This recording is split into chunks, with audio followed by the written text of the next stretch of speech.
Zeitgeist the movie was a 2007 documentary film made by a guy named Peter Joseph. It was made in 3 parts. Part 1 was expressing something called the Christ myth theory, or sometimes called the copycat thesis, which is what we're going to be talking about today. The other 2 parts were about the September 11th attacks and the Federal Reserve System. There were some sequels to this movie, like Zeitgeist Addendum, which focuses further on the monetary system and advocates a resource-based social system, and it's influenced by the ideas of a guy named Jacques Fresco and the Venus Project. Following Zeitgeist Addendum, Peter Joseph created an organization called the Zeitgeist Movement to promote the ideas of Fresco's Venus Project. A newer one has come out recently called Zeitgeist Moving Forward, and it basically has the same ideas and goals as Zeitgeist Addendum. Part 1 of the movie is really just popularizing a concept that's sometimes called the copycat thesis, which is an offshoot of the Jesus myth or Christ myth theory. The core idea is that Jesus was a copycat of previous gods in ancient history, gods like Horus, Krishna, Mithra, and they tell us here, for example, that Horus was born of a virgin, that he was crucified, and that he rose again after 3 days. There is usually the idea that the Bible was written as a kind of allegory of astrological occurrences. That is, that the accounts of Jesus' life were really just about the sun's or certain constellations' movement in the sky. This is sometimes referred to as astrotheology. And in addition, it's often claimed that Jesus did not exist as a historical person in this theory. The film Zeitgeist has been seen over 100 million times around the world, according to their website.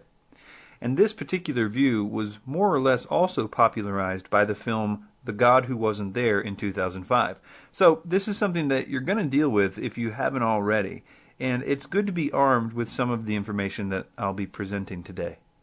I've offered a cash reward to anyone who can prove the claims that Zeitgeist makes with my website, zeitgeistchallenge.com. The website has been up since shortly after the film's release in 2007, and I've yet to receive a single serious submission to the Zeitgeist Challenge. The history of all this really goes no further than the 18th century. The term Jesus or Christ myth theory, also known as the non-existence hypothesis, does not have an exact and agreed-upon meaning, but has been used to describe various related concepts, such as Jesus originally being an allegorical myth.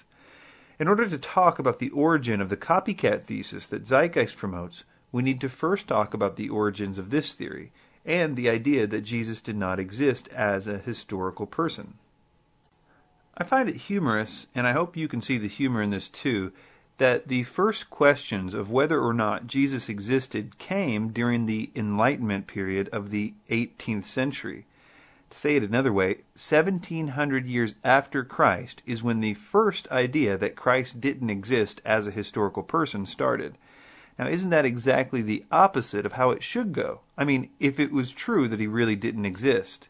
Because the information that Jesus didn't exist would have been music to the ears of, say, the Jewish authorities in the AD era, who were losing converts left and right to Christianity. That would have been music to the ears of the Romans, too, who brutally killed Christians in the Colosseums for the next few hundred years, or to the pagan temple authorities who were losing money and converts, all during biblical times as well as the time after the Bible. All this due to the spread of the story of the resurrected man named Jesus. Jesus, real or not, had plenty of enemies who would have salivated at the opportunity to simply point out to people that he wasn't real. Jesus, not being real, would have solved all of their problems. Yet we don't hear this claim from these types of people. And, as we will see, almost all the non-biblical evidence for Jesus was given to us by the enemies of Christianity. And in almost all of those cases, they did try to discredit him in their writings, but they did not question his existence. Instead, they called his miracles parlor tricks. They said he was an illegitimate child. They said he wasn't God. But you can be sure that they would have much preferred to simply say that Jesus never existed. But they didn't have that luxury. The generations after Jesus remembered him too well to claim that he was some allegory. It would be like if I tried to convince everyone here that Abraham Lincoln didn't exist. Nobody would buy it. It's only been about 150 years or so since he died. there are probably still people who remember their great-grandparents' stories about him. Maybe they even met him. A story like that would have to wait another 1,600 years or so for all the evidence to totally disintegrate. Then I might be able to get some people to take it seriously. But too many people nowadays have been affected by the life of Abraham Lincoln. Imagine if Abraham Lincoln went around making crippled people walk and blind men see and raising men from the dead. So, the primary forerunners of the Jesus myth theory are identified as two French philosophers, Charles-François Dupuy and Comte de Volney. These guys borrowed from each other's work, but they basically couldn't get their story straight. One said that Jesus was just an allegory, and the other said he did exist as a historical person, but with some minor changes. Napoleon, who knew Volney personally, was probably basing his opinion on Volney's work when he stated in October 1808 that the existence of Jesus was an open question. Later, critics argued that Volney and Dupuy had based their views on limited historical data. German theologian David Strauss caused a scandal in Europe with the publication of his Das Leben Jesu, published in English as The Life of Jesus Critically Examined in 1860, in which he argued that some of the stories about Jesus appeared to be mythical, concluding that early Christian communities had fabricated material based on Old Testament stories and concepts. Strauss did not argue that Jesus was entirely invented, but that historically there were only a small core of facts that could be asserted about him. The German historian Bruno Bauer took Strauss's arguments and carried them to their furthest point, arguing that Jesus had been entirely fabricated. He thereby became the leading proponent of the Jesus myth theory. A notorious hater of Jews, Bauer, quote, preferred a mythical Jesus based on the philosopher Seneca to one that had been a Jew. In the 20th century, several writers published arguments against Jesus' historicity, ranging from the scholarly to the fanciful. Proponents of the theory drew on the work of liberal theologians who tended to deny the value to the sources for Jesus outside the New Testament. In other words, as more proof for the existence of Jesus kept coming in, they kept finding ways to deny it. And that is ultimately why this evidence always remains on the fringes, even today. It requires people to deny valid historical evidence. Evidence that would easily be accepted if it was any other historical figure. And we're going to see in a moment that this theory is rejected by university-level historians of all types, atheist, agnostic, and theist. These historians at university levels are almost unanimous in their rejecting of this theory. So some of these authors are J.M. Robertson, William Benjamin Smith, Arthur Drews. Arthur Drews is interesting. He wrote The Christ Myth, which was first published in 1909. He took the route of a total denial of Jesus' existence. Drews' work was highly regarded by Lenin. Several editions of Drews' The Christ Myth were published in the Soviet Union from the early 1920s onwards, and his arguments were included in school and university textbooks. Public meetings asking "Did Christ live?" were organized, during which party operatives debated with clergymen. And I've seen recently in a forum where one of the proponents of this theory was asked if they had any evidence of any university-level scholars agreeing with this view. And what they did was actually show the university textbooks of the Soviet Union during Lenin's reign as proof that some university scholars did in fact believe this view. The next is a guy named Paul-Louis Couchard. I don't know, it's a French name. He was a French doctor who turned poet, who wrote a series of essays and books. He taught that Jesus was essentially just a representation of the highest aspirations of the human soul. And I just find it interesting how all these guys pretty much come up with a totally different story. You know, it's amazing because if this was true, I mean, how come no two people are coming up with the same conclusions about why it's not true? A different phase of this theory entered with the construct of the dying and rising God. This was popularized by the Scottish anthropologist Sir James Frazer in the late 19th and early 20th centuries. I'm going to quote here from J.P. Holding from tectonics.org. He says, Frazer believed that the religions of the ancient Near East provided several examples of dying and rising gods who had emerged from primitive belief systems, most notably Attis, Adonis, and Osiris. Fraser's theory is loaded with problems. Whole papers, even books criticizing his theory have been written, and nowadays it is extremely difficult to find any recognized, reputable anthropologist who will accept it, even in a modified form. Here are some major problems and difficulties with it. Number one, Fraser's sources were frequently inaccurate or irrelevant. Fraser himself subscribed to the discredited 19th century ideas such as the evolutionist model of human societal development, which has nothing to do with the theory of biological evolution and is today firmly rejected by experts, and the notion that present-day primitive tribesmen can be studied as a means of finding out what things were like at the dawn of civilization. Evidence which has emerged since Fraser wrote has not only failed to back up his hypotheses, it has fatally undermined them. But really, these theories really start to crumble as more information becomes available.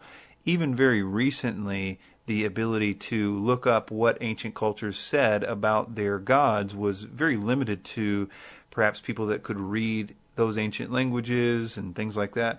Nowadays, with the internet, almost all of that stuff is translated into English or other languages, so we can actually essentially check the facts of these bold claims. Fraser's writings and this lack of information to discredit them at the time influenced famous author C.S. Lewis.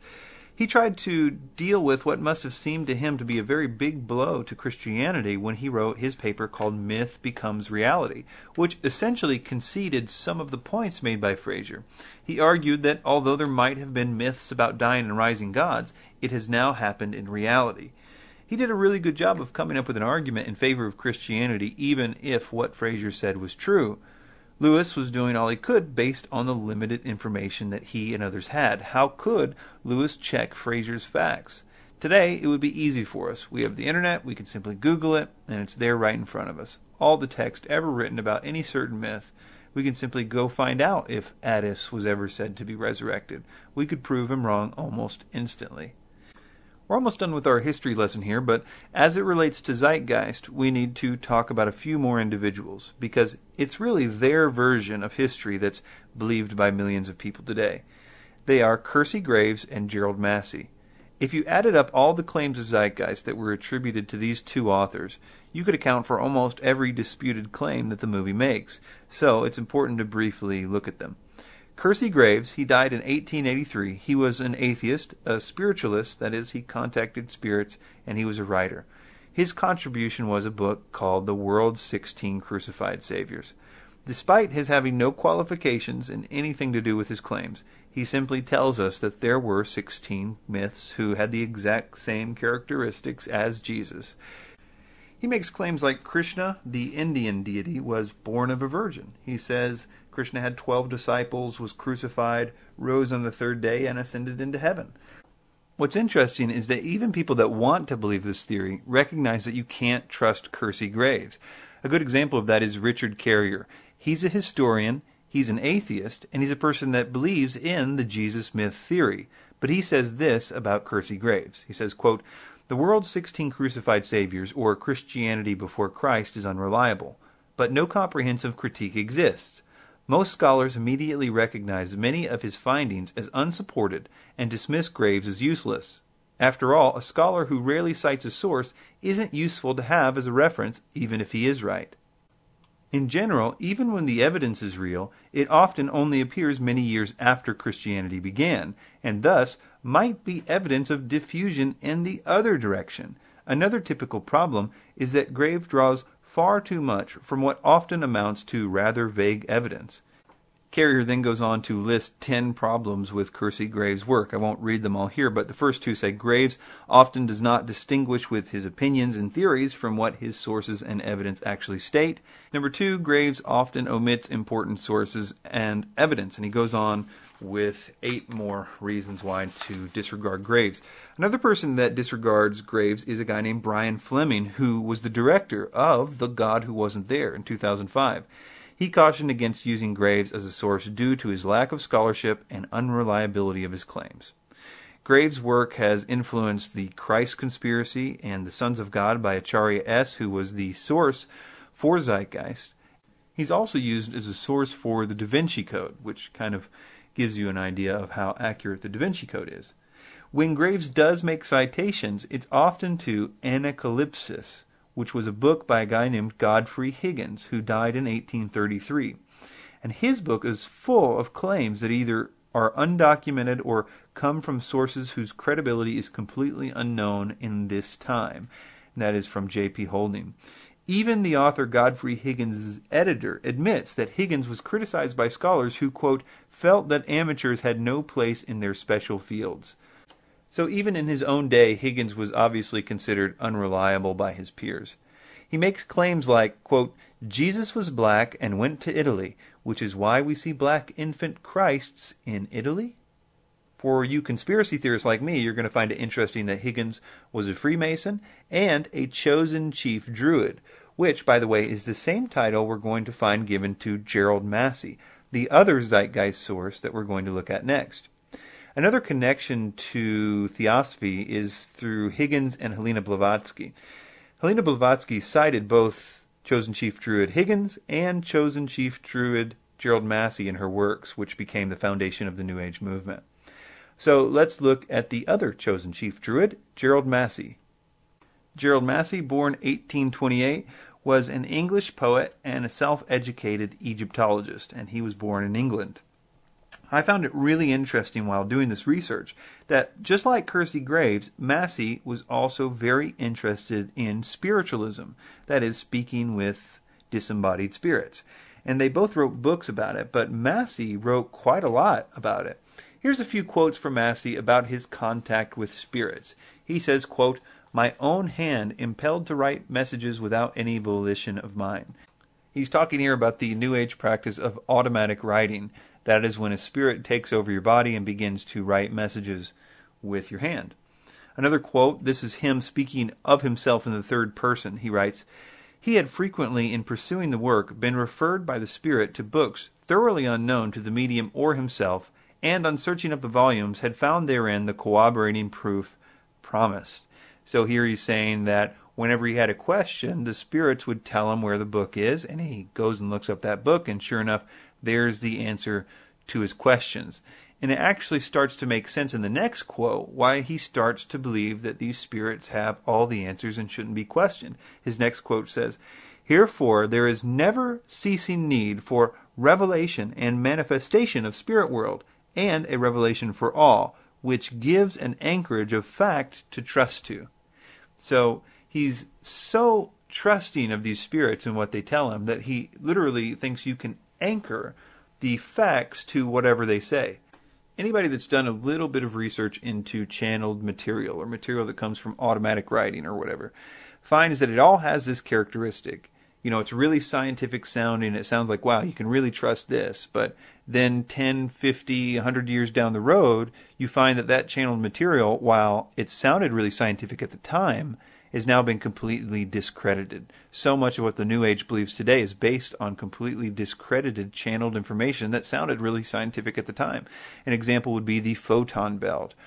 Just ask David Icke. The spirits told him to tell everybody a bunch of stuff that never came to pass. He now explains that away as well. They were just trying to get me to grow and all this other stuff. And actually, Massey did the same thing. You can read about this. And his wife, it was a really sad story. She appears to be extremely possessed by some spirits, and it's a very awful situation. They almost had to put her in a madhouse and all this stuff. And then he also tells stories about how the spirits would tell him to write letters to all the newspapers to do certain things. He tells a story about this particular guy that was on death row. The spirits told him to write all these letters, and he's mad at the newspapers because only one newspaper published it, and so the guy got killed anyway, and the spirits tell him, oh, Gerald, you did a good job anyway, don't worry. I mean, this is amazing that this guy was really, really given over to doing whatever these spirits told him to do. This is all going somewhere. As we progress, you're going to see how influential Massey was in the Zeitgeist version of history and all that stuff. So actually, let's move on to his information. He's a guy that claimed to have a lot of understanding about Egyptian writings, even though he had no formal training in the area. And he discovered that Horus had all the same characteristics as Jesus, some listed here. They were born of virgins on December 25th. They both taught in a temple at the age of 12. They were teachers who had 12 disciples, were baptized in a river, gave a sermon on the mount, healed the sick, raised the dead, died by crucifixion, was resurrected 3 days later. It's almost an exact match of the Zeitgeist claims from the movie. Today, contemporary Egyptologists totally discredit these claims, claiming that there is no mention of these facts in the life of Horus, which they should apparently know by now. W. Ward Gass conducted a worldwide poll of leading Egyptologists, including Professor Kenneth Kitchen of the University of Liverpool, Ron Lepron, Professor of Egyptology at Toronto. Lots of credentials there, but basically this poll was to verify if there was any academic support for these claims. These scholars were unanimous in their dismissing these claimed parallels. One scholar, who called it, quote, fringe nonsense, also cautioned that, quote, Egyptology has the unenviable distinction of being one of those disciplines almost anyone can lay claim to, and the unfortunate distinction of being probably the one most beleaguered by the false prophets. Despite this, people still believe that Massey was like the only guy who got it right. And the reason no modern Egyptologists agree with him is because there is a conspiracy. When the real answer is that during Massey's day, the Rosetta Stone was only recently translated. Today, so much more is known about the Egyptian language. I mean, if you want to prove that theory, you have a tough time in regards to motives, because they have to prove essentially that there is a conspiracy among all Egyptologists to disregard Gerald Massey, as opposed to just Gerald Massey being wrong.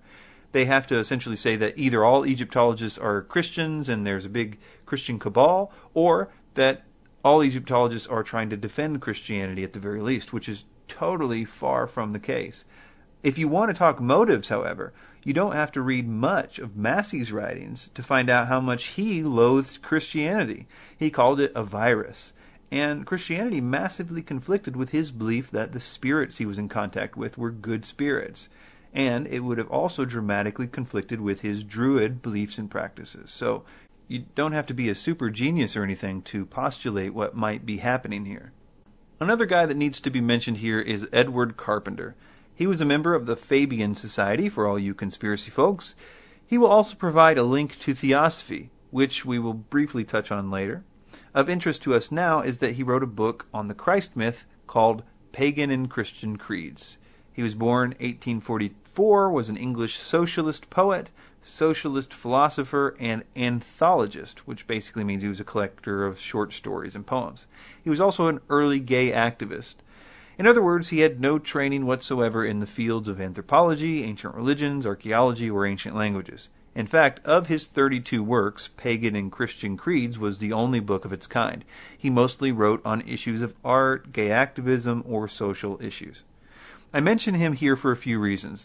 One is because Acharya S., the main source for the Zeitgeist films, admits that her sources are mostly Massey and Carpenter, and it is my belief that that is where the Zeitgeist idea came from almost directly. His connection to Theosophy is interesting, particularly Annie Besant, and that may have been why Alice Bailey quotes him in her book Bethlehem to Calvary when she said, I cannot, of course, go at length into these different cults, but I may say roughly that all, or nearly all, the deities above mentioned, it was said and believed that they were born on or very near Christmas Day, they were born of a virgin mother, and in a cave or underground chamber they were led a life of toil for mankind, blah, blah, blah, blah, blah, just Zeitgeist, word for word. Then Bailey concludes and says, these facts can be checked by anyone who cares to do so, and who is sufficiently interested to trace the growth of the doctrine of the world saviors in world idealism. So, just like Jordan Maxwell, they always say, go check my facts if you want, but notice that they never give you the facts up front. They say things like, I cannot, of course, go at length into these different cults, but I may say roughly that all, or nearly all. Anyway, so this Zeitgeist connection to Alice Bailey I think is pretty interesting, especially if you've been following the Zeitgeist debunking back and forth that's been going on. I actually sent this quote to Keith Thompson. He said he couldn't believe that we missed this when we were doing the initial research. So Gerald Massey, Kersey Graves, and Edward Carpenter influenced Blavatsky, Annie Besant, and Alice Bailey, who in turn influenced Theosophy, obviously, which heavily influenced the modern folks like Jordan Maxwell, Michael Tsarian, David Icke, and even the so-called Zeitgeist consultant Acharya S. And Acharya S. or D.M. Murdoch is the last person I will mention in terms of this history as it relates to Zeitgeist. She wrote a few books promoting this theory. She also wrote the, quote, companion guide to Zeitgeist. She has many of the same problems as all the people she's drawing from. Lack of citations or dubious sources, etc. Even other mythicists seem to reject her work. There are plenty of atheist refutations of her work as well. And we are going to look specifically at her recent responses to many challenges when we get into this. Acharya S. will serve as a good segue between the idea of the Christ myth theory and astrotheology, because she believes them both. Astrotheology is not a really well-known theory, and was not widely believed before this new crop of New Age teachers like Jordan Maxwell, Michael Tsarian, etc., although they would of course reject the title of New Age teachers. In fact, the Zeitgeist movie begins with a monologue from Jordan Maxwell, and it's clear that Peter Joseph bought Maxwell's astrotheology concept, hook, line, and sinker. Astrotheology uses the Christ myth theory as a base, but it takes the root of saying that the Old and New Testament stories are simply myths that represent the movements of the stars and planets. This is a frame of the movie Zeitgeist, where they are claiming that the story of Jesus' birth and the star in the east are pointing to the rising sun. They say this happens on December 25th, so in essence they are saying that the idea of the sun rising on this day represents the birth of the sun. So many other claims like this are made. I'm going to quote here a few things from Jordan Maxwell's website about astrotheology. He says, "As long as the sun comes up each day, life on earth will continue forever. Therefore, it is said in the ancient text that everlasting life was the gift that the Father gives through his Son. For, quote, God so loved the world that he gave his only begotten Son, S-U-N, that we may have life everlasting. On earth, not for you personally, but on earth everlasting life." Another quote says, "Since evil and harm lurked at every turn in the fearful dark of night, all evil and harmful deeds were naturally the works of darkness. When the return of the sun each morning, men felt more secure in his world and therefore was at peace. Therefore God's Son, S-U-N, was with the warm rays of life and hope, the great Prince of Peace." And of course the reverse was equally true. The dark evil of night was ruled by none other than the Prince of Darkness, the evil/devil. And this is just a small sampling of this kind of thing. One of the many reasons that astrotheology is not believed by many people is that it's not something you can get many scholars to agree with, especially language scholars. You can see that, for instance, the idea of evil and devil being related. I mean, it could be believed if you didn't think about it a whole lot. But if you looked up the word devil in an etymological dictionary, where you find the roots of words, you're going to see that devil is derived from diabolos, and that evil has a totally separate and distinct origin. The idea that they are actually related could never be argued by a language scholar. Not to mention the idea of interchanging sun, S-U-N, and S-O-N, and pretending that it makes sense in any other language besides English or English-derived languages, is nonsense. There are so many problems with this idea of astrotheology, and I literally can't believe it has overtaken so many in the New Age. And we're going to look, as we get into debunking this a little later on, we're going to see some fundamental problems that I think you're going to really be able to use to explain this to people that believe this. I'm going to talk briefly, though, about the history of astrotheology as we believe it today, and the form that people now believe came to us mostly via 33rd degree Freemason Manly P. Hall. And he had some interesting quotes like, "When the Mason learns that the key to the warrior on the block is the proper application of the dynamo of living power, he has learned the mystery of his craft. The seething energies of Lucifer are in his hands." He says that in his book, The Lost Keys of Freemasonry. Another quote is, "It is so difficult to determine the positions of the ancient initiates. They are the invisible powers behind the thrones of earth, and men are but marionettes, dancing, while the invisible ones pull the strings. We see the dancer, but the mastermind does the work, remains concealed by the cloak of silence." He also says the new Atlantis sets forth an ideal government of the earth. It foretells that day when in the midst of men there shall rise up a vast institution composed of the philosophic elect, an order of illumined men banded together for the purpose of investigating the laws of life and the mysteries of the universe. The age of boundaries is closing, and we are approaching a nobler era when the nation shall be no more, and when the lines of race, and caste shall be wiped out, when the whole earth shall be under one order, one government, one administrative body. So back to astrotheology. Manly P. Hall taught it, and he did so a lot more eloquently than, say, Jordan Maxwell. And I have always thought that Jordan Maxwell was like a Manly P. Hall for dummies. Well, this past year I finally figured out why they seem to have so many of the same theories.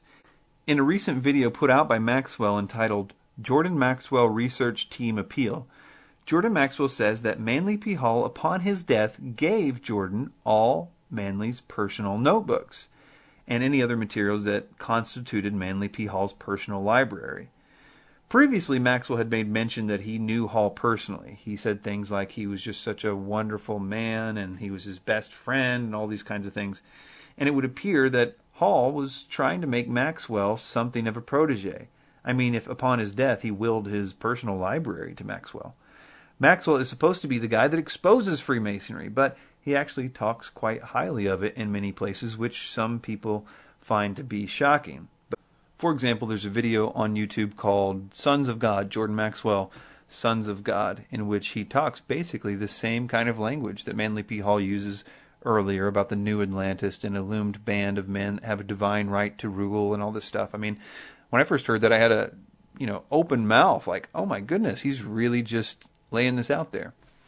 Anyway, so moving on to Zeitgeist. Let's take a look into some of these issues.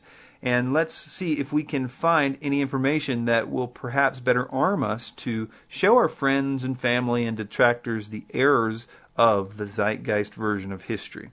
And we're going to do this in 3 parts.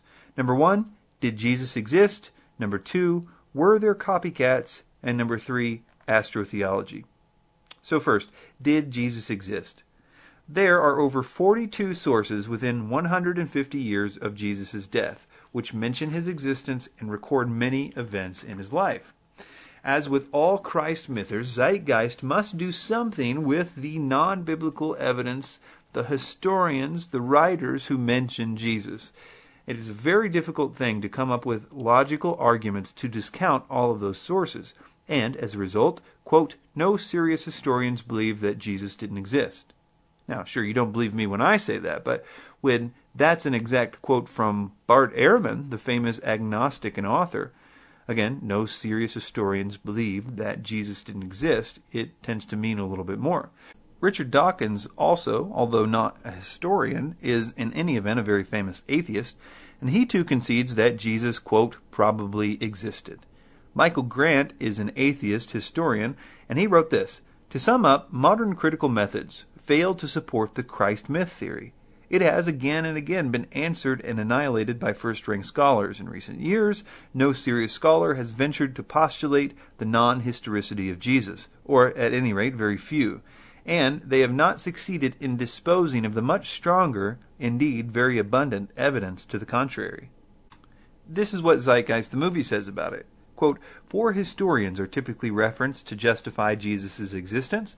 Pliny the Younger, Suetonius, Tacitus are the first 3. Each one of their entries consists only of a few sentences at best, and only refer to Christus, or the Christ, which in fact is not a name but a title. It means the Anointed One. The 4th source is Josephus, and this source has been proven to be a forgery for hundreds of years. And that's all. That's all the time that Zeitgeist spends on debunking these historical sources. They don't go into any detail. They simply give these 4 reasons as to why we should discount the evidence.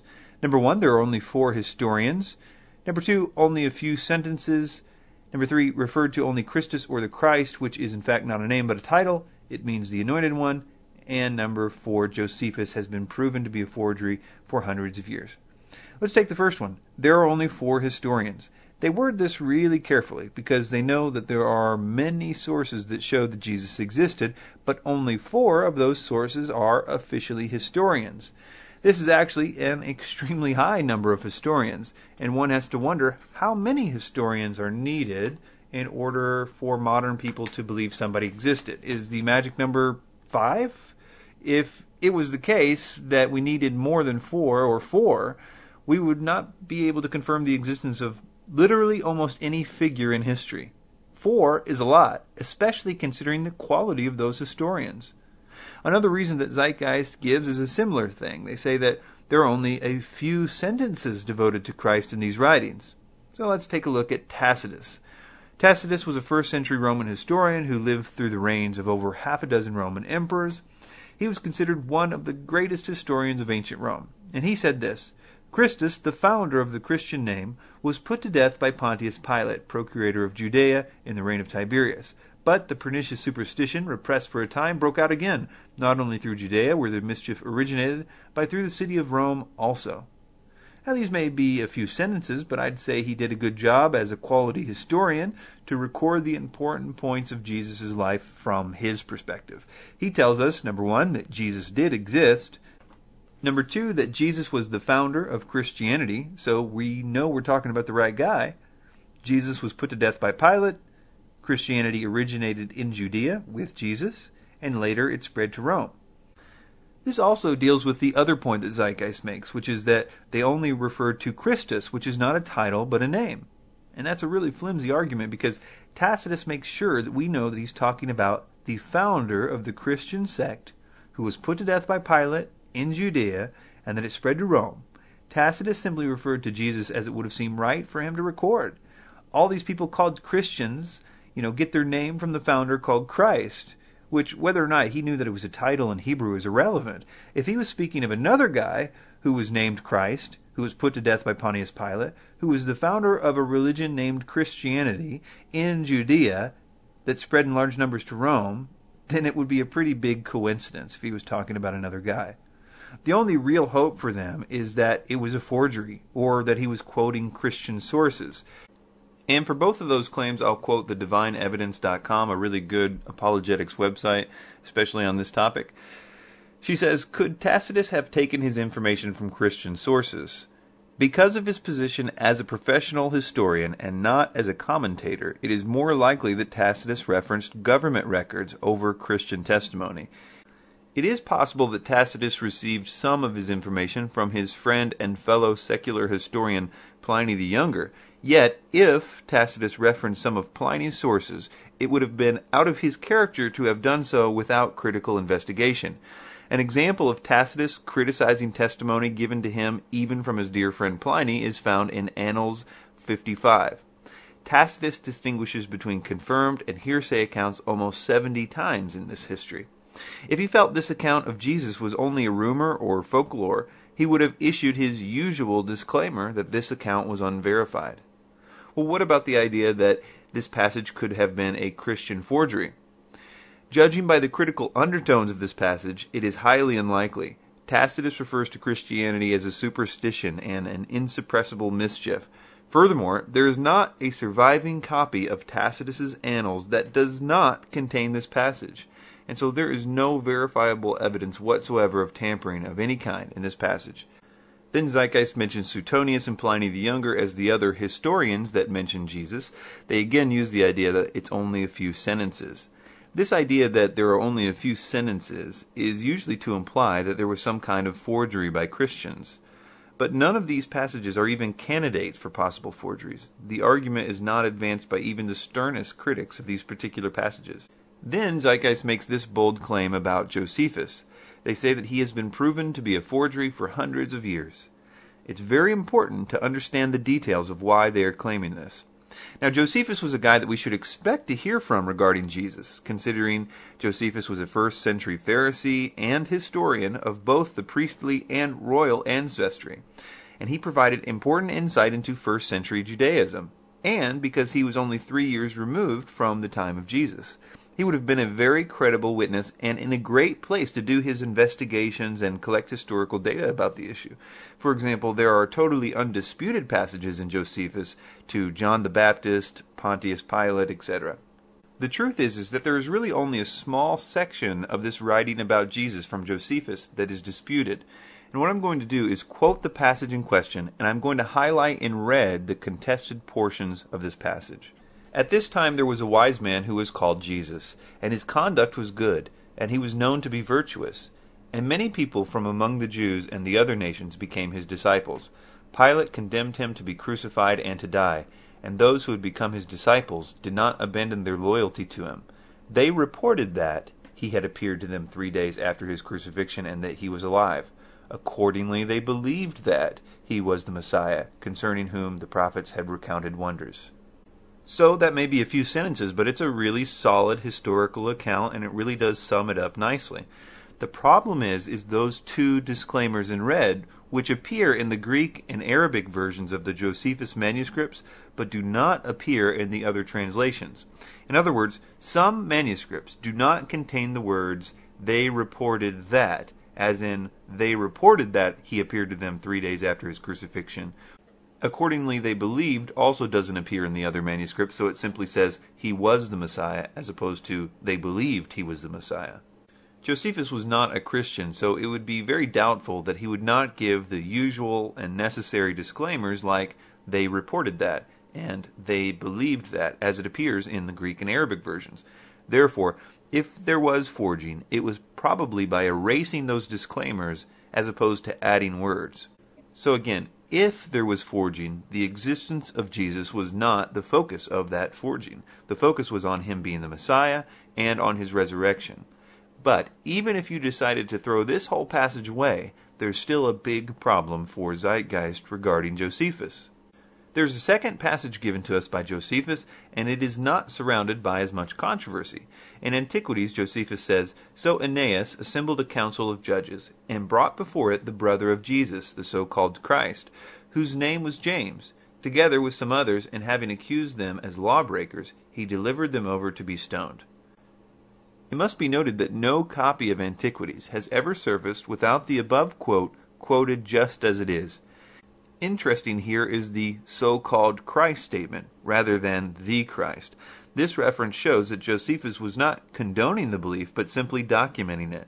So it lends evidence to the other passage's proper reading as well. Also, this passage concerns the actions of the priest Aeneas. Jesus and James were not even the primary focus of this verse, and this passage is cited in other early works as well. So even if we dismiss the disputed words of Josephus, we still see that he testifies to a number of things in the two passages we quoted. Jesus lived in the first century, so he existed. He performed wonderful works.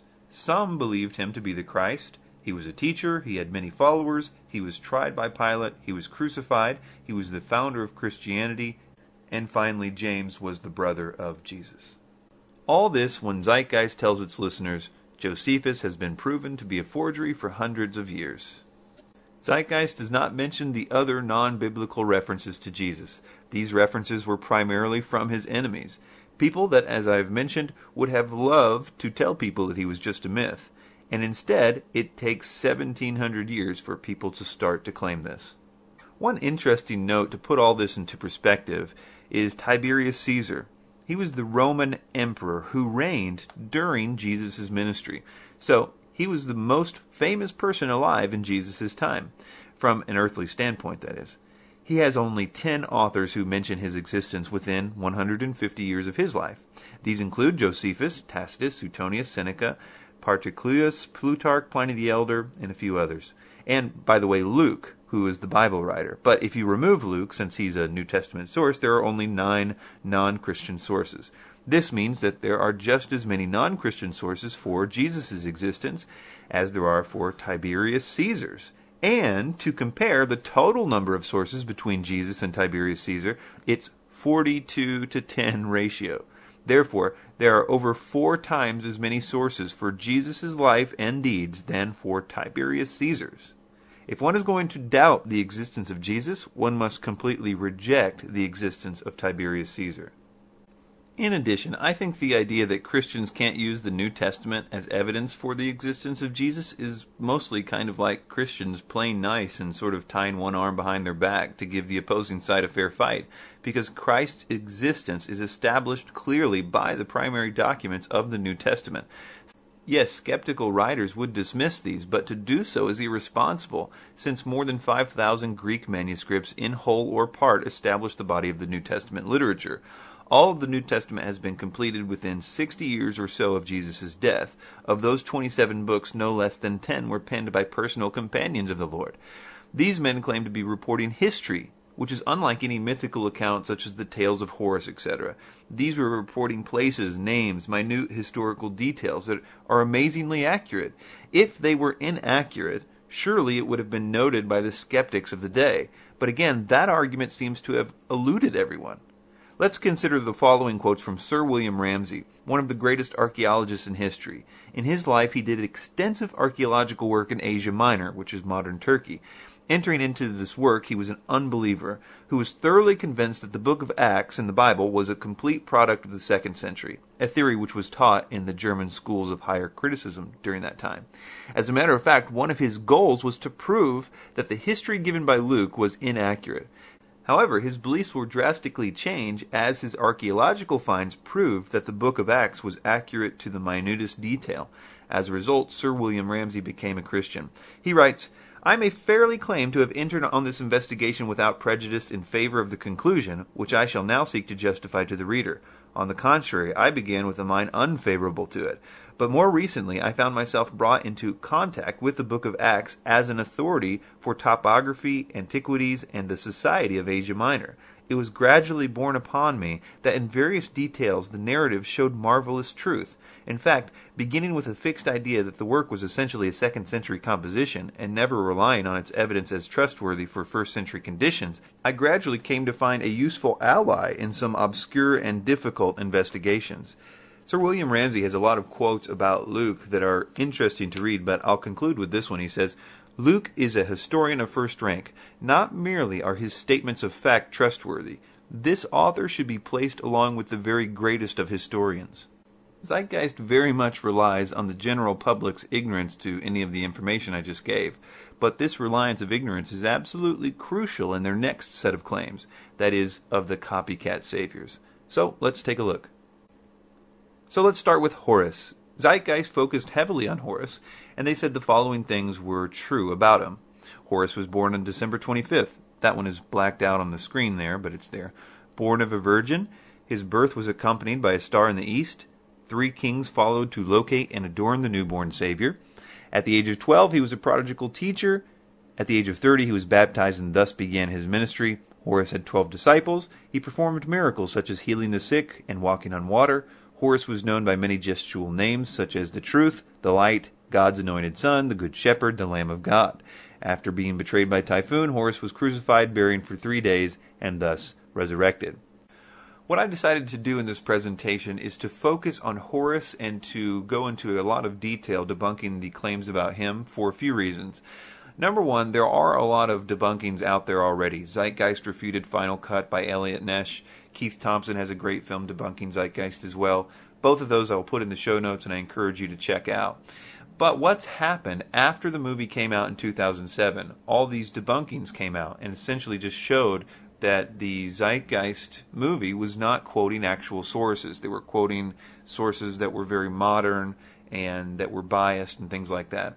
So what Zeitgeist did was they sort of had an Empire Strikes Back. Since that time in 2007, there's been a lot of information put out by the source for Zeitgeist, Acharya S. She put out the Zeitgeist Companion Guide and a few other materials that essentially are trying to answer the debunkers. They're saying, okay, so yeah, what we said was untrue, but here's some new reasons why what we originally said was true. In fact, they completely took off the old sources for Zeitgeist, as if saying, okay, yeah, all this is wrong, but let's put out a whole new set of reasons why Zeitgeist was true. They actually did literally take that off the internet. You can only find it on archive sources now. Nowadays, if you try to find the Zeitgeist sources, it links you directly to the new material.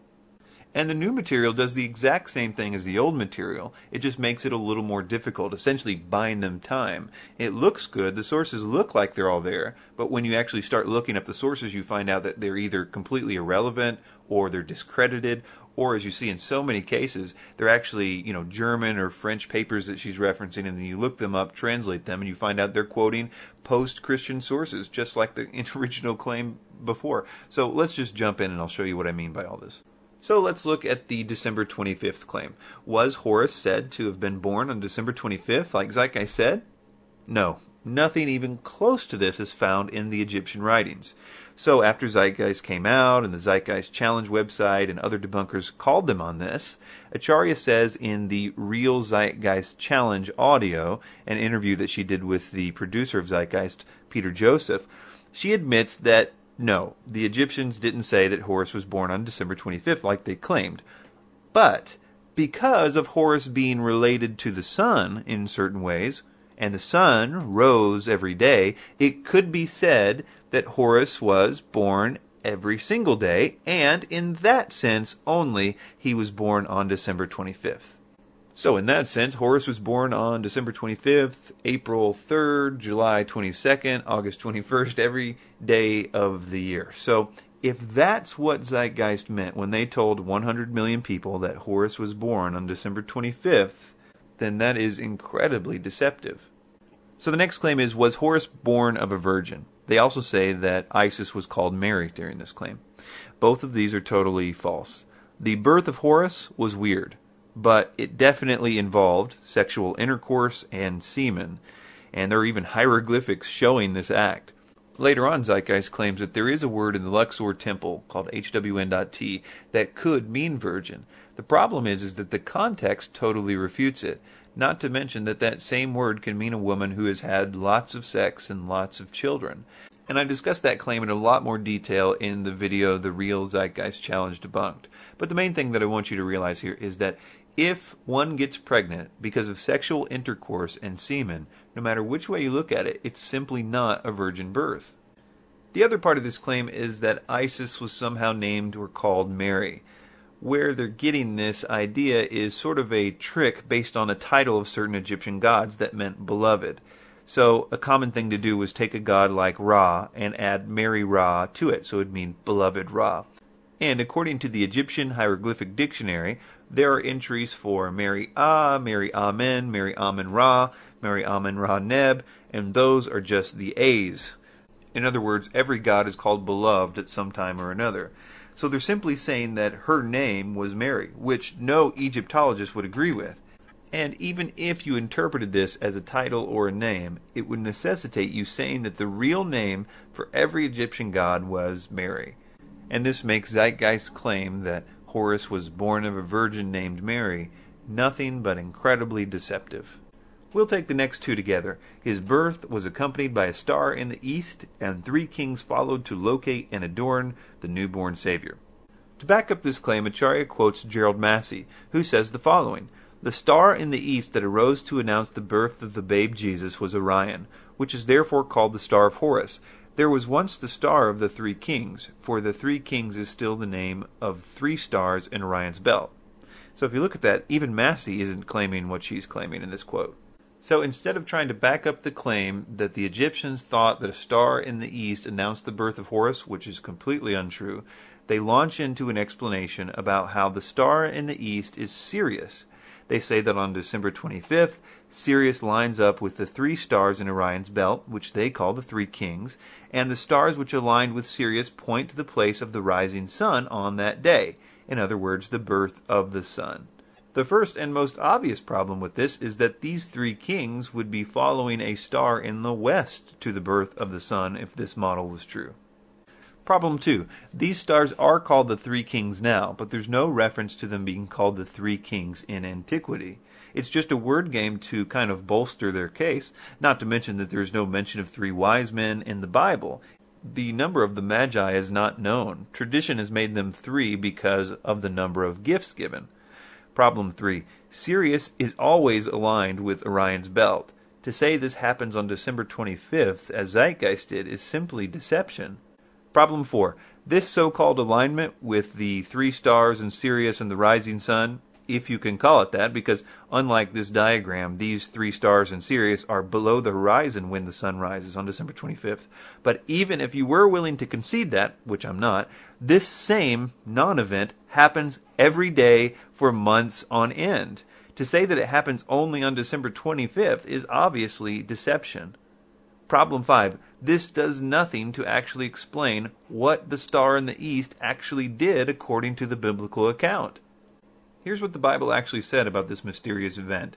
It signified birth. The Magi knew that somebody had been born. It signified kingship. They knew that he would be a king. It had a connection to the Jewish nation. It led them to Jerusalem. It rose in the east like other stars. It appeared at a precise time. Herod did not know when it appeared. It endures over time. Yet it was ahead of the Magi as they went south from Jerusalem to Bethlehem, and then finally it stops over Bethlehem. Zeitgeist has obviously carefully picked the elements of this story that it wants you to know about, and has eliminated those elements that don't agree with their story. I recently saw a documentary film by a guy named Rick Larson about the Star of Bethlehem, and was really intrigued by his hypothesis. In fact, I would encourage you to check it out. I haven't looked at all the details for myself, but I am certainly supportive of the hypothesis. There are certain elements that I would disagree with, but they are not deal breakers to his overall thesis. So I would encourage you to check that out. But regardless of what you believe about the Star of Bethlehem, this view, the one that Zeitgeist proposes, is simply not possible. We'll take these next two together as well. That Horace was a teacher at the age of 12, and that at the age of 30 he was baptized and began his ministry. So, to deal with the fact that this is a complete lie, and the Egyptian texts say nothing of the sort about Horus, Acharya S. says the following in her book, The Christ Conspiracy. Quote, "The sun at its zenith, or 12 noon, is in the house or heavenly temple of the Most High. Thus, he begins his Father's work at the age of 12. She's referring to the story where they left Jesus behind at the Pentecost feast, and when they went back and got him, he was in the temple teaching, and it says that he was at the age of 12. So Acharya S. is saying all that is allegory for the sun being at the top of the sky at 12 noon. So I'm going to quote J.P. Holding on this. He says, first of all, Hebrews reckon that what we call noon is the 6th hour of the day. Second, the sun hardly begins its work at noon. It begins its work at dawn. Third, related to that, noon isn't even the, quote, age 12 for the sun. At this point, the sun is around 5 to 6 hours old, depending on the time of the year. The next part of that is even worse. Remember, Zeitgeist said that Horus began his ministry at the age of 30, like Jesus did. And in the complete absence of any Egyptian writing saying that Horus began his ministry at the age of 30, she then says this. The sun enters into each sign of the zodiac at 30 degrees. Hence, the Son of God begins his ministry at the age of 30. KingDavid8.com says, this is just a similarity of the number 30. How does a degree equal a year? Does it take a year for the sun to move a single degree? Of course not. And again, all of this falls on its face if you realize the simple point that sun, S-U-N, and S-O-N only rhyme in English and English-derived languages. They certainly wouldn't be the same in Hebrew. And this is Acharya S.'s response to that. She says, the bottom line is that even if we do not accept the etymology, the fact will remain that the assertions that the sun, S-O-N, of God and the sun, S-U-N, of God represents a clever play on words which reflects reality within the world of mythology. Oh, I see. It's just a clever play on words that reflects reality. And I guess that depends on if you believe her version of reality or not. So you'll see this pattern in the Zeitgeist Companion Guide material. It's like, asked to clarify, okay, where did the ancient Egyptians say this again? And the answer is, well, they didn't. But, you know, that's the pattern. Well, no, what I said isn't true, but let me tell you another story. The next one, about performing miracles such as healing the sick, walking on water. Horus didn't do either of those things. Often what's claimed by people like Jordan Maxwell is that the sun shines on the water and it reflects on the water. So it could be said in that sense that Horus walked on the water.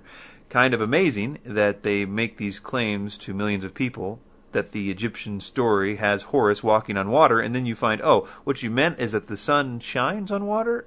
And keep in mind, I would accept that crazy idea if the Egyptians themselves had made some allusion to that. But it's obviously just a weak attempt to explain away their earlier lies. Okay, the next one. Horus had 12 disciples. Horus had 4 disciples, if you want to call them that. They were called Harushemsu. There's another reference to 16 followers and a group of followers called Mesuni, or blacksmiths, who joined Horus in battle, but they're never numbered. There is no reference to 12 disciples whatsoever. So Acharya posts this picture from Tutmosis III's tomb in which Ra-Harakti is seated and has 24 people in front of him. Acharya posts this one with only 12. Later on, a museum curator told them that the picture that she posted was cut off and there was actually 24 people there. And that's kind of a long, complicated thing, but In defense, it's said that, quote, "We are not cherry-picking separate motifs here, as though we sifted through all the pictures of gods with various numbered groups until we just happened to find one that had exactly 12. And keep that in mind as we go through this, because the last quote from them is going to say that that's exactly all that they need to do is find, quote, some close affiliation with the number 12. But anyway, the defense itself is problematic because that tomb, the Tutmosis III tomb, is totally filled with different numbers of people in front of Ra-Harakti. You can essentially say, if that's how you say that he's got disciples, you don't need them saying Horus had this number of disciples. All you need to do is find a number and associate it with him. Then you could do that any way you wanted to with Tutmosis III's tomb, as you can see from the pictures here. But anyway, here's the quote on them about this point, and they're going to mention the curator here, who was the one that pointed out that Acharya had posted a cut-off picture of the 12. Anyway, it says, "I think the curator and this Zeitgeist antagonist are getting too hung up on the word disciple. It doesn't need to be a disciple. It just needs to be a close affiliation with the number 12 in order to be a conspicuous source of influence." So, they should have probably mentioned that when they told everybody that Horus had 12 disciples. So the next claim is, was Horus called by any of these titles? The Truth, the Light, God's Anointed Son, the Good Shepherd, the Lamb of God. Originally, no sources were provided here, but after the movie came out, she put out a companion guide and her new book where she attempts to find sources for these claims.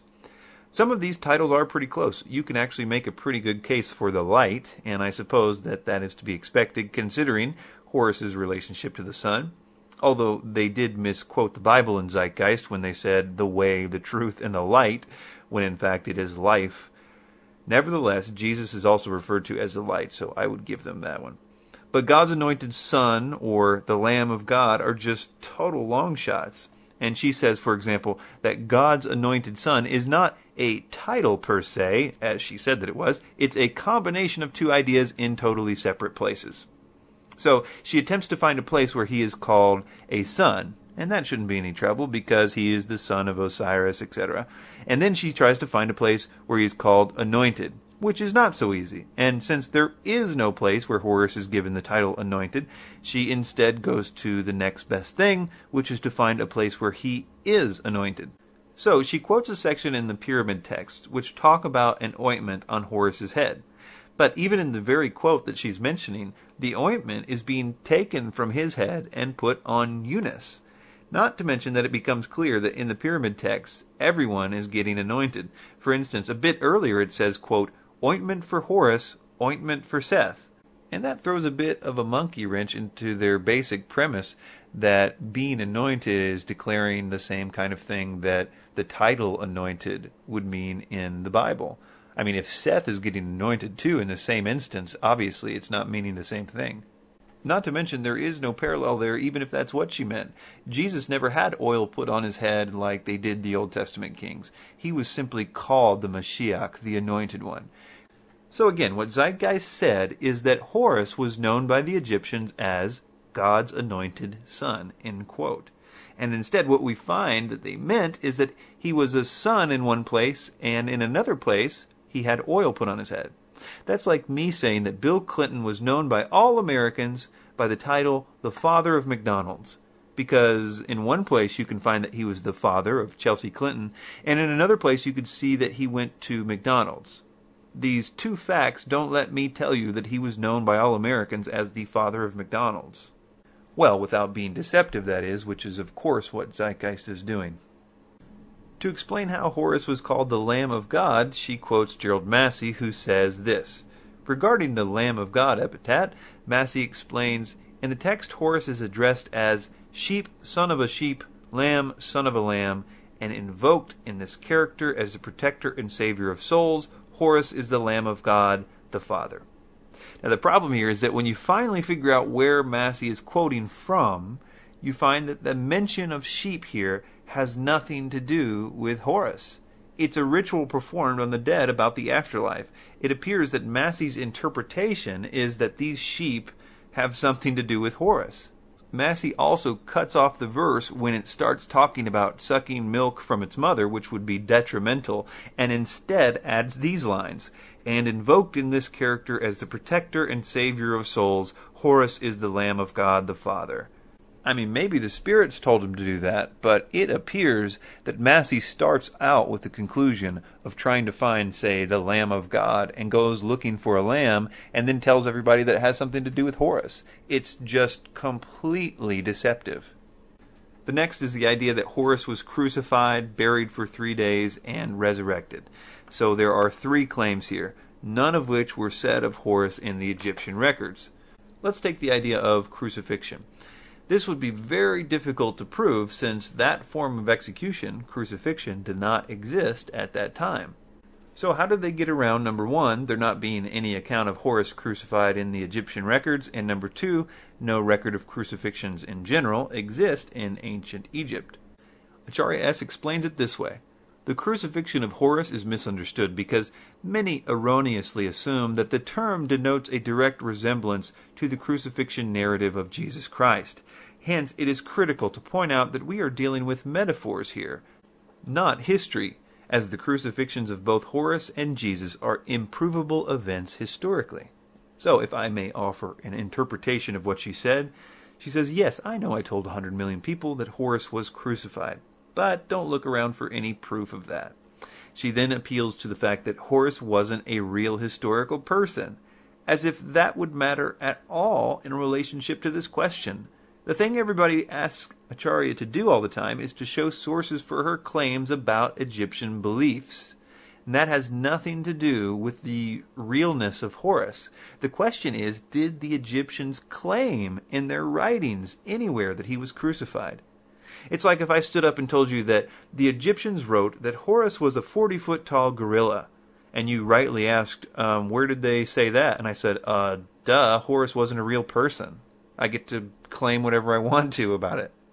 It is a really lame argument, to say the least, and she uses the same argumentation in various ways in her companion guide. So now that she has established that she can provide anything that she wants as proof that Horus was said to be crucified, she says the following. The issue at hand is not a man being thrown to the ground and nailed to a cross as Jesus is depicted to have been, but the portrayal of gods and goddesses in cruciform, whereby the divine figure appears with arms outstretched in a symbolic context. She also shows this picture on the screen, and she quotes an Egyptologist who says the following. Horus shows himself in the image of the hawk whose wings span the sky. Now remember again what Zeitgeist claimed. Horus was crucified, buried, and 3 days later resurrected. 100 million people believe that Horus was crucified to death and raised 3 days later, and this is what they meant by that?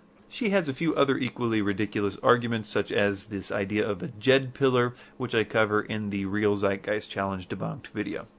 Now, in regard to Horus's rising after 3 days, she also has to get pretty tricky.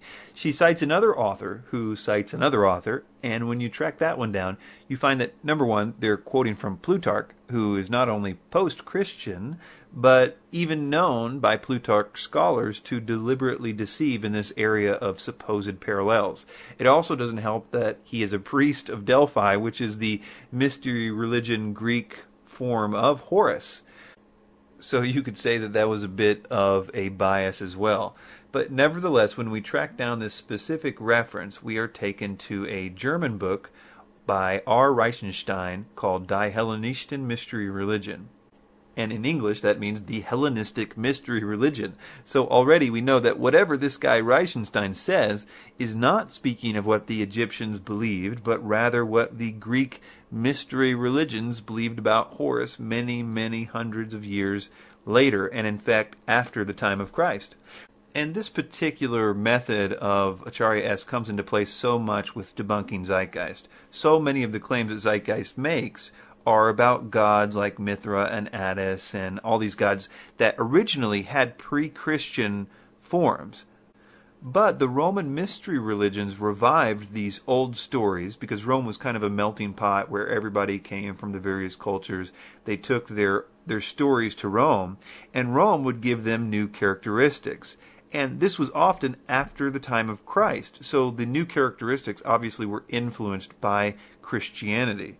So as if we didn't need any more reason to dismiss this idea that this comes from a post-Christian mystery religion instead of actual Egyptians' writings about Horus, we find even more reason to dismiss it because her source, Reichenstein, is a scholar who is known to be wrong on the very issue that he is being used for here.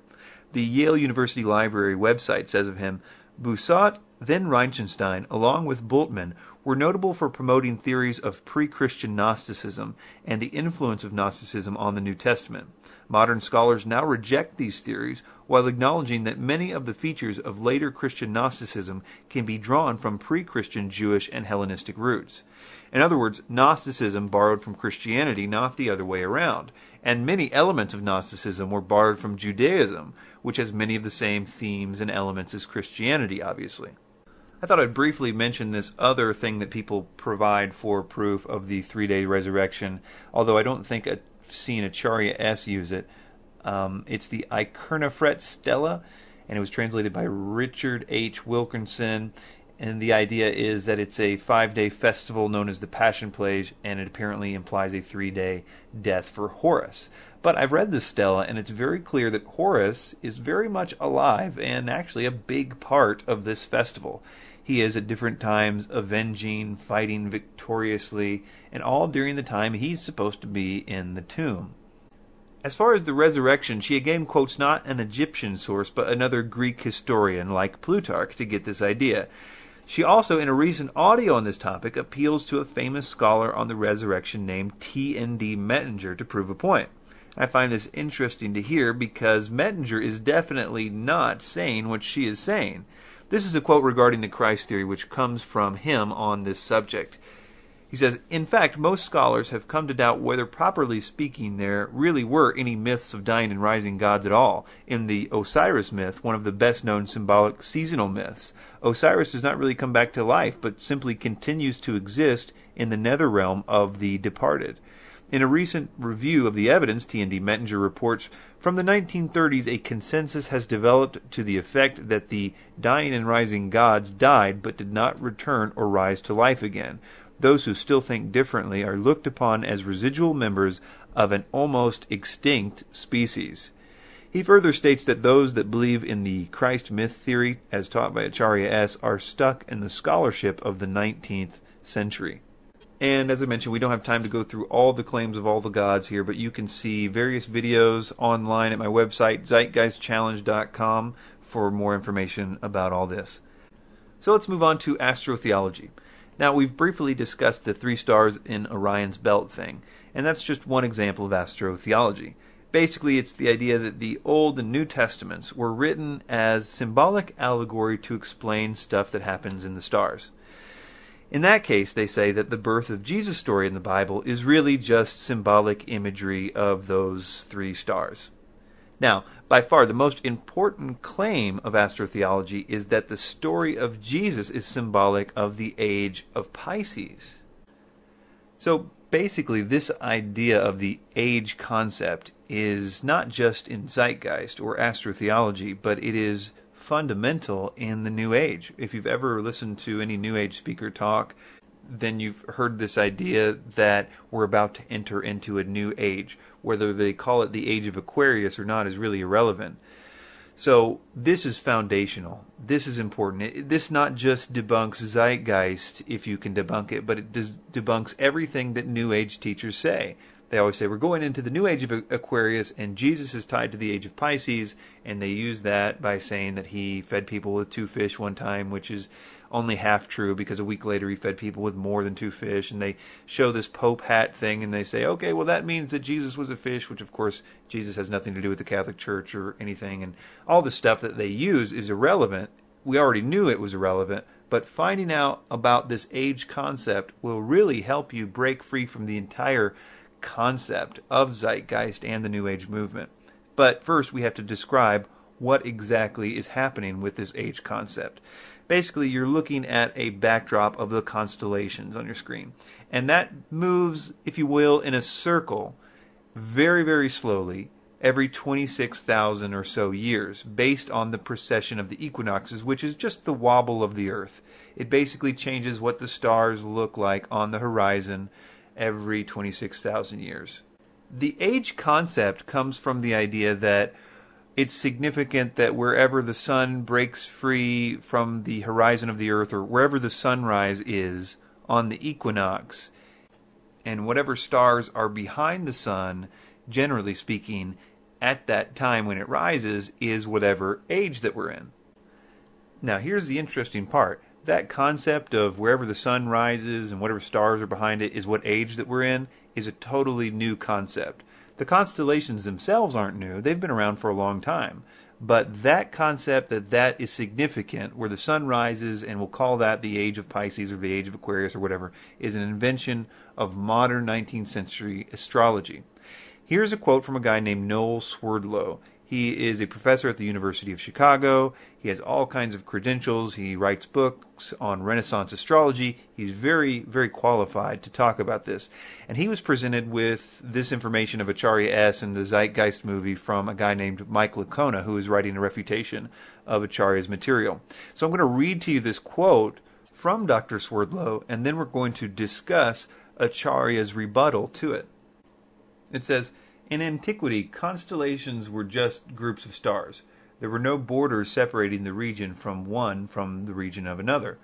Within which group of stars the vernal equinox was located was of no astrological significance at all. The modern ideas about the age of Pisces or the age of Aquarius are based upon the locations of the vernal equinox in the regions of the stars of those constellations, but the regions, the borders between those constellations, are completely modern conventions of the International Astronomical Union for the purpose of mapping, and never had any astrological significance. I hope this is helpful, although in truth, what this woman is claiming is so wacky that it is hardly worth answering. So when this woman says that the Christian fish was the symbol of the coming age of Pisces, she is saying something that no one would have thought in antiquity, because in which constellation of the fixed stars the vernal equinox was located was of no significance and is entirely an idea of modern, I believe, 20th century astrology."